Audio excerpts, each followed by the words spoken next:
Allez, bonne soirée, ciao.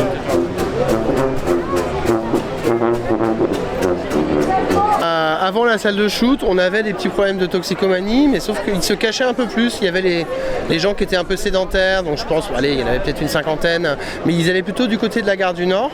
Ils se cachaient. Il y avait des intrusions dans les halls d'immeubles, mais pas autant. La salle de shoot a ouvert. Elle a eu un effet pot de miel en fait, parce qu'autour de la salle de shoot, il y a un périmètre de 300 mètres autour qui permet aux gens d'avoir leur drogue sur eux pour aller la consommer dans la salle. Je vous laisse deviner ce que ça a fait. Ça attire les dealers qui viennent stagner là toute la journée.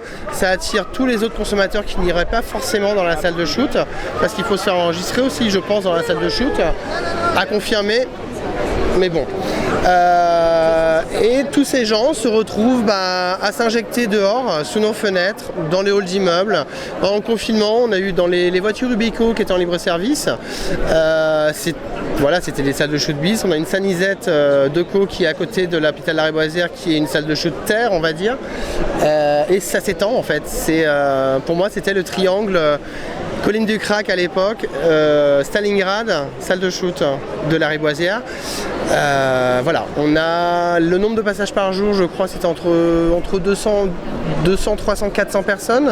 Donc le projet en lui-même n'est pas insensé et pourrait être intelligent dans l'accompagnement sanitaire de ces personnes.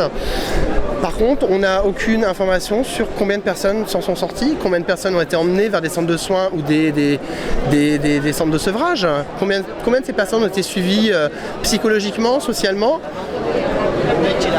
combien s'en sont sortis en fait. Aucun chiffre, parce que je pense qu'il n'y a pas de centre fait pour ça. Donc la région le propose, la région a proposé son aide à la ville de Paris, la ville en parle maintenant. Nous on attend de voir et on n'est pas foncièrement contre la salle, on est contre la salle en quartier résidentiel dense, au milieu des commerces et des habitations, tout simplement. Ce qui est dommageable, préjudiciable pour eux, une fois à l'extérieur de cette salle, ils sont remis en pleine nature. Et qui dit en pleine nature, à Paris, dit au milieu de nos habitations, au milieu des commerces. Il y a eu des agressions, je crois on en est à 3 morts par overdose, dont une personne en 2017, il me semble, à vérifier, qui avait quand même agonisé pendant 12 heures devant un immeuble. Tout le monde s'était refilé le bébé, en fait, on va dire. Moi, j'ai vu des scènes où quelqu'un agonisait, faisait une descente pendant 3 heures sur les grilles de l'hôpital de la Lariboisière. J'ai appelé la salle, personne n'est venu en fait. Donc c'est planter une salle, abandonner les toxicos après, abandonner les riverains, mais ça depuis 5 ans. Aucune sécurité autour de la salle, alors qu'une équipe de police dédiée devrait être autour de cette salle pour sécuriser le quartier et justement y mettre de l'ordre. Là on aurait pu discuter. Pour l'instant, plusieurs collectifs se battent. Moi je trouve toutes les réunions avec la mairie du 10e, avec toutes les instances municipales molles. On nous balade depuis 5 ans. Il n'y a rien qui avance. Les dealers font fortune. À Stalingrad, beaucoup ont des véhicules très cossus. Beaucoup sont connus. On parle d'une dame qui s'appelle Paris Hilton, qu'on surnomme Paris Hilton. Je vous laisse imaginer pourquoi.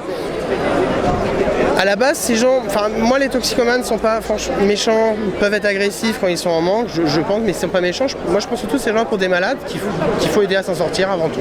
Donc si ça passe par des injonctions de soins, ça passera pour des injonctions de soins, mais il va falloir faire quelque chose, parce que là on est en train de devenir la capitale du crack et la capitale des injections de rue.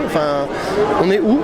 On est en France, on est en 2021, et la mairie, l'État, le ministère de la Santé ne sont pas foutus, excusez-moi le terme, de régler ce problème.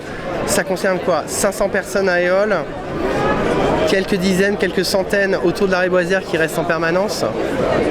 Je ne sais combien d'autres dans Paris et en région parisienne. L'État et les mairies, les autorités locales n'arrivent pas à gérer la chose.